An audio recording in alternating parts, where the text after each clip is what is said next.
आपल्या परिसरातील ताज्या अपडेट पाहिजेत ना, तर मग आजच ती 24 तास या आपल्या YouTube चॅनलला लाईक करा, शेअर करा, सबस्क्राइब करा आणि बेल आयकॉनवरती क्लिक करायला अजिबात विसरू नका. पावसाळ्यामध्ये विजेचा लपंडाव, मग चिंता कशाला करताय? आता अंधाराला करा बाय बाय. विजेच्या वाढत्या समस्यावरती आता एकच इलाज, घरी बसवा इन्व्हर्टर आणि बॅटरी कमी दरात. आता इन्व्हर्टर आणि बॅटरी घेणं झालं सोपं. बजाज फायनान्स देतोय 0 डाऊन पेमेंट आणि 0 व्याज दरावर बॅटरी इन्व्हर्टर. सर्व प्रकारच्या इलेक्ट्रॉनिक वस्तू मिळवण्याचं एकमेव ठिकाण साईराम इलेक्ट्रॉनिक्स अँड बॅटरीज. खरेदी विक्री संघ, व्यापारी संकुल, नगर मनमाड रोड, राहुरी. गौरी शुगर कारखान्यामुळे होणाऱ्या गंभीर प्रदूषणाच्या विरोधामध्ये तसेच स्वर्गीय कुणाल दरेकर यांच्या अपघात मृत्यू प्रकरणामधील आरोपीस तात्काळ अटक करण्याच्या मागणीसाठी श्रीगोंदा तालुक्याच्या पूर्व भागामधील ग्रामस्थांनी हिरडगाव फाटा इथे तीव्र रास्ता रोको आंदोलन केलं. या आंदोलनामुळे तब्बल 3 तास वाहतूक पूर्णपणे ठप्प झाली होती. शेतकरी नेते राजेंद्र म्हस्के यांच्या नेतृत्वाखाली झालेल्या या आंदोलनामध्ये शेतकरी, तरुण आणि ग्रामस्थ मोठ्या संख्येनं सहभागी झाले होते. कारखान्याच्या अवजड वाहनांमुळे रस्त्याची अक्षरशः दयनीय अवस्था झाली आहे. अपघातांचं प्रमाण वाढलंय. गौरी शुगर कारखान्याच्या प्रदूषणामुळे शेतीचं मोठं नुकसान होतंय. पिकांवरती काळी राख साचत आहे. त्यामुळे नागरिकांच्या आरोग्याचा प्रश्न गंभीर बनलाय, अशी नाराजी आंदोलकांनी व्यक्त केली आहे. 10 दिवसामध्ये आरोपीस अटक न झाल्यास पोलीस ठाण्यामध्ये ठिय्या आंदोलन तसेच कारखान्याची वाहतूक रोखण्याचा इशारा देण्यात आला. पोलीस उपनिरीक्षक वाघमारे यांनी लवकरात लवकर तपास पूर्ण करून आरोपीस अटक करण्याचं आश्वासन दिले. त्यांच्या विनंतीनुसार स्वर्गीय कुणाल दरेकर यांना श्रद्धांजली वाहून आंदोलन तात्पुरतं स्थगित करण्यात आले. या ठिकाणी विविध प्रश्नासाठी हिरडगाव फाटा या ठिकाणी आंदोलन करण्यात आलं. त्या आंदोलनामध्ये महत्त्वाचा प्रश्न होता, या भागातला युवक तरुण या ठिकाणी कुणाल शांतीलाल दरेकर हा एक 10 दिवसापूर्वी मृत्यू झाला, पण आजही पर्यंत त्याचा मृत्यू कशाने झाला, त्याला कोणत्या गाडीने उडवलं, ती वाहन अजूनही जप्त नाही. तो घातपात आहे का अपघात आहे याची चौकशी व्हावी.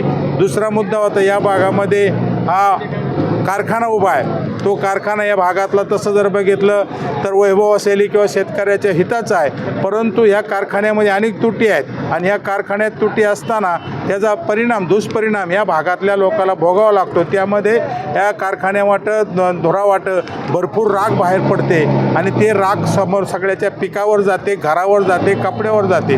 त्याचबरोबर ह्याला कारखान्याला या ठिकाणी डिस्लरीची परवानगी नव्हती. त्याचं कारण असं की ती जी पाणी स्वच्छ करून किंवा ते हे करून फिल्टर करून ती सगळं जे हे करण्याची आवश्यकता असते, या कारखान्याकडे ते कोणतं नाही. त्याची परवानगी नाकारली असताना त्या ठिकाणी त्यांना तो डिस्लरी चालवतो आणि त्याच्यामुळं दूषित पाण्याचं प्रमाण जास्त आहे. ते टँकरनी लोकांच्या वावरामध्ये नेऊन सोडलं जातं आणि शेजारी उरलेलं लघु पाटबंधारे भागाचा पाझर तलाव होय त्यामध्ये सोडल्या जाताना अतिक्रमणामध्ये त्यात पाणी सोडून परिसरातली शेती त्यांनी उद्ध्वस्त केली. तिसरा मुद्दा होता आमचा की हे अपघात होतात. हा रस्ता फार छोटा आहे आणि रस्त्याची क्षमता कमी असताना वाहन मात्र अवजड वाहिल्या जाते आणि त्यात जास्तीत जास्त लोकांना त्या ठिकाणी अपघाताला सामोरं जावं लागतो.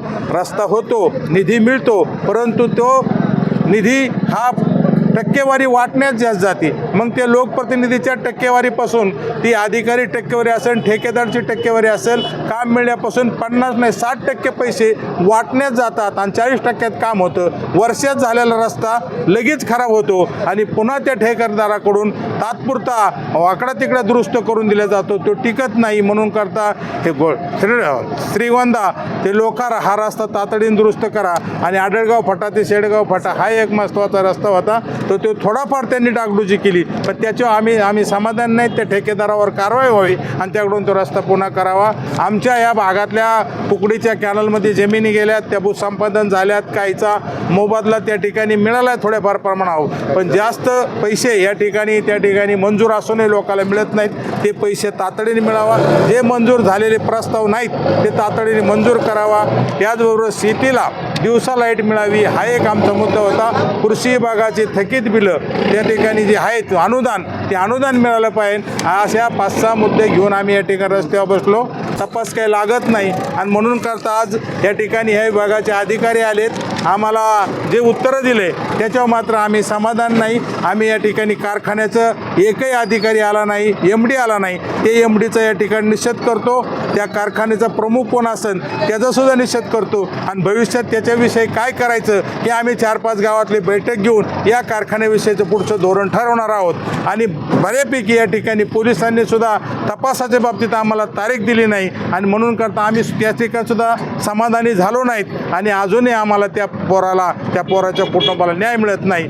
यासाठी आम्ही पुन्हा उद्याच्याला आम्हाला ह्याच पवित्रा घ्यावा लागणार आहे. आणि बाकीचे महसूल विभागाचा तहसीलदार आला नाही, नायब तहसीलदार आला नाही असल्या त्या अधिकाऱ्यांचा मी इथे निषेध करतो. आणि त्या ठिकाणी त्यांना वेळ आहे, आमदाराच्या त्या ठिकाणी जनता दरबार जायला वेळ आहे, आमदारांनी बोलले की शिपूट हलवे जायला काष्टीला वेळ आहे, पण लोकांच्या प्रश्नासाठी त्या तहसीलदारला किंवा त्या विभागातल्या महसूल विभागातल्या अधिकाऱ्यांना वेळ नाही. मी त्यांचा या ठिकाणी जाहीर निषेध करतो. असली दुर्दैवी दळभद्री अधिकारी जर तालुक्याला असतील तर या तालुक्याला कधीच न्याय मिळू शकत नाही. आणि या ठिकाणी किमान नायब तहसीलदार 2 असतात, एखादी तरी निवासी असतो आणि आज तहसीलदार नसेल पण यांनी कुणीतरी यायला पाहिजे, त्यांचा सुद्धा निषेध करतो. याचबरोबर ह्या सगळ्या गोष्टी आम्ही या ठिकाणी आम्हाला जे दिल्यात ते आता आम्ही ते लेखी दिल्यात याच्यावर आम्ही समाधान नाही. लवकरच आम्ही बैठक घेऊ आणि आम्ही या ठिकाणी पुन्हा आंदोलनाचा पवित्र घेणार आहोत.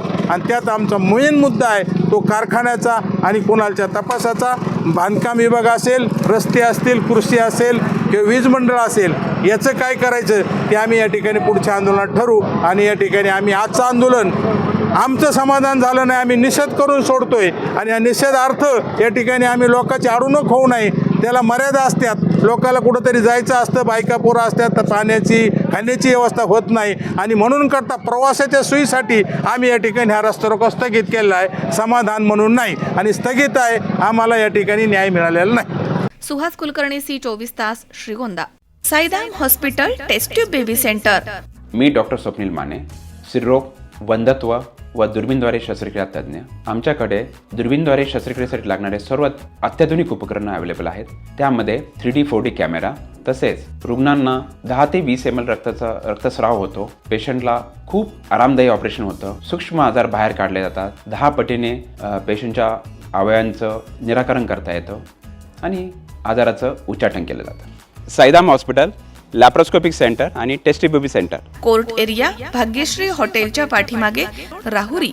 कॉंग्रॅच्युलेशन्स वहिनी, बाळ झाल्याबद्दल. पण मी ऐकलंय डिलिव्हरी फार क्रिटिकल होती. आता ठीक आहे ना सगळं? अगं होता थोडा प्रॉब्लेम, पण स्त्रियांच्या आरोग्याची संपूर्ण काळजी घेणारं मातृसेवा होतं ना साथीला. सगळं सुरळीत झालं. किशोर वयापासून ते रजोनिवृत्तीपर्यंत स्त्रीच्या आरोग्याची संपूर्ण काळजी घेणारं अहमदनगरमधील पहिलं स्त्री रुग्णालय Matruseva women's hospital, obstetric ICU. किशोरवयीन आणि विवाहपूर्व समुपदेशन, गरोदर माता तपासणी आणि प्रसूती, पहिल्या सिझेरियन नंतर नॉर्मल डिलिव्हरीची सोय. मातृसेवा विमेन्स हॉस्पिटल, सक्कर चौक, नवीन टिळक रोड, अहमदनगर. फोन 9850 20 0017.